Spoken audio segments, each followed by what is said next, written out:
bagi Komnas HAM ya, atau siapapun, saya berharap bisa kerjasama, atau Panglima TNI bisa kerjasama dengan Komnas HAM supaya tidak selalu menyalahkan prajurit TNI yang bertugas ikut melaksanakan Satgas. Nggak apa-apa, nanti dibiayai oleh negara. Ikut dalam setiap batalion ada 3 atau 4 orang dari Komnas HAM ikut melaksanakan Satgas, supaya tahu apa yang dilakukan oleh prajurit di lapangan. Jangan kalian hanya diam di Jakarta, begitu ada kejadian di sana hanya berkuar-kuar pelanggaran HAM, dan pelanggaran HAM. Ikut gabung biar tahu apa yang harus kalian dapatkan di sana. Bagaimana mendapat tembakan, mendengarkan tembakan di dekat sekitaran kita. Ya, saya berharap Komnas HAM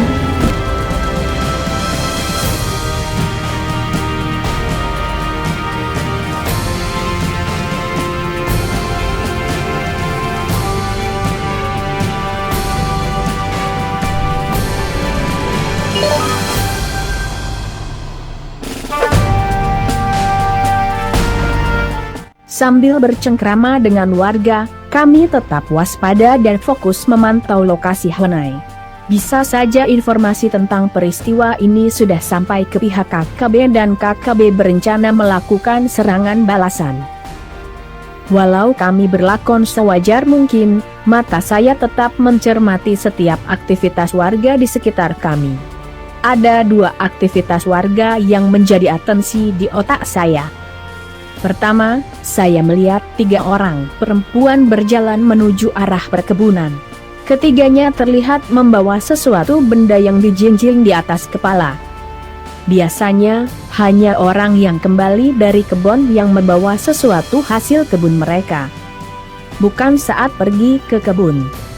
Dengan bahasa isyarat, seorang rekan saya perintahkan untuk memantau arah tujuan mereka. Kedua, saat saya bergerak ke arah satu Honai, seorang perempuan dewasa tiba-tiba berlari mendahului saya ke arah Honai. Saya pun mengurungkan niat untuk mendekati Honai. Satu orang rekan saya minta untuk mewaspadai Honai di mana perempuan tersebut masuk. Pukul 12.30 hari Satgas Organik tiba untuk melakukan olah TKP dan evakuasi. Saat satuan organik bergerak menuju Honai untuk melakukan olah TKP, 2 orang rekan saya perintahkan untuk ikut membantu. Kemudian, tanpa bicara sepatah kata pun, 2 orang rekan langsung membopong informan kami keluar dari TKP. Untuk kesempurnaan penyamaran, saya mendekati informan. "Kamu KKB OPM ya? Kamu cari mati ya?" ucapku menghardik sambil mengarahkan popor senapanku ke arah informan kami. Sang informan pun menunduk dengan raut wajah yang ketakutan. Walau sesungguhnya sang informan masih bisa berjalan bahkan berlari, dengan berlakon wajah yang super beringas, saya pun ikut membopongnya. Kemudian, kami bergerak meninggalkan lokasi perkampungan.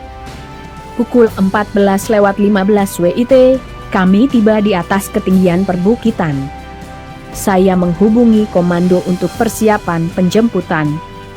Setelah melahap beberapa jantung pisang sebagai pengganti makan siang kami pun bergerak ke suatu dataran tinggi, tempat di mana kami akan dijemput menggunakan pesawat helikopter.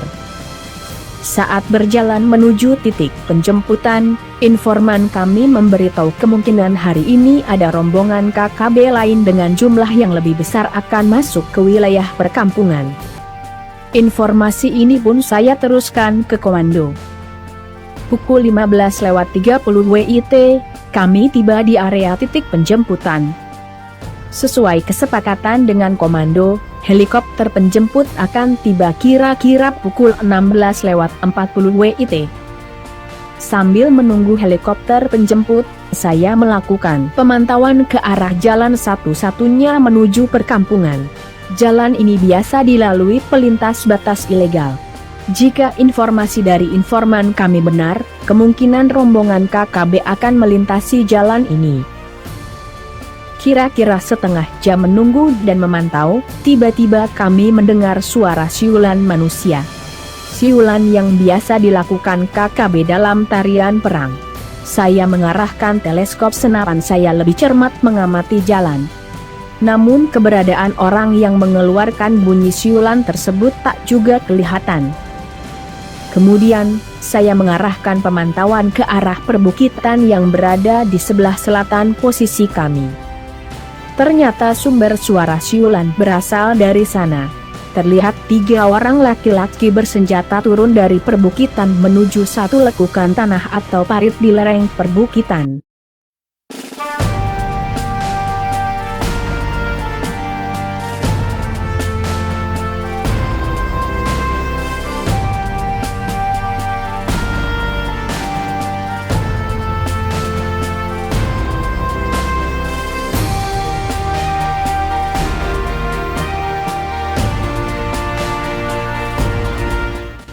Saya memerintahkan rekan-rekan untuk mengawasi perbukitan sebelah selatan.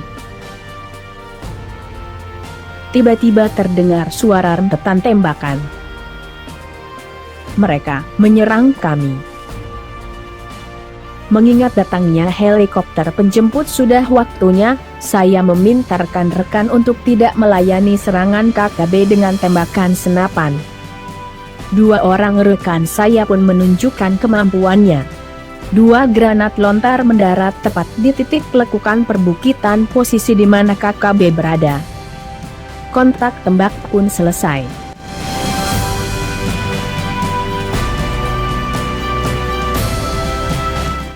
Kira-kira 20 menit kemudian, kami pun berhasil mendekati helikopter penjemput yang sudah menunggu kami.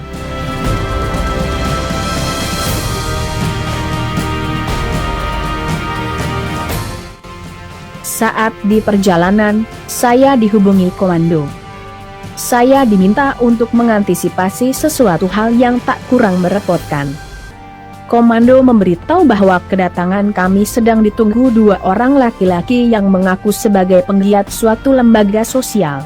Mereka ingin melihat dan meminta konfirmasi kebenaran informasi yang mereka terima, bahwa tim hantu rimba yang saya pimpin membawa atau menculik 1 orang warga sipil. Saya tersenyum sinis. Bagi saya, ini hanya masalah kecil. Setiap hari kami menghadapi masalah antara hidup dan mati. Apalagi memikirkan masalah yang begini, ucapku dalam hati. Saya bersalin pakaian dengan pakaian sniper. Pakaian seragam TNI saya dan segala kelengkapannya saya berikan kepada informan kami untuk dikenakan. Setengah jam kemudian, kami pun mendarat di pos komando. 6 tentara TNI keluar dari dalam helikopter menuju pos komando. Dengan pakaian sniper, saya menghampiri 2 orang laki-laki penggiat sosial yang sedang pelangak-pelongok mencari-cari sosok warga sipil yang kami culik. Saya pun mengucapkan salam kepada mereka. "Selamat siang Bapak, ada apa Bapak?" ucapku sambil menyalami mereka. Mereka diam tak bergeming. Beberapa saat kemudian, saya kembali menghampiri mereka. Kepada mereka saya bertanya, "Kita dari mana ini Bapak? Nama siapa dan tinggal di mana Bapak?" tanyaku sambil tersenyum manis.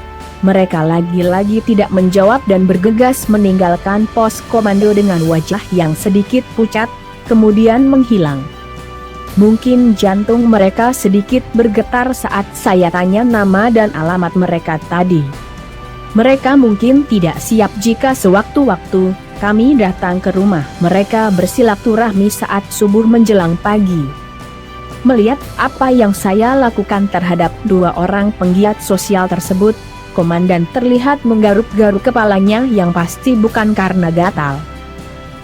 "Kami hantu rimba, Komando."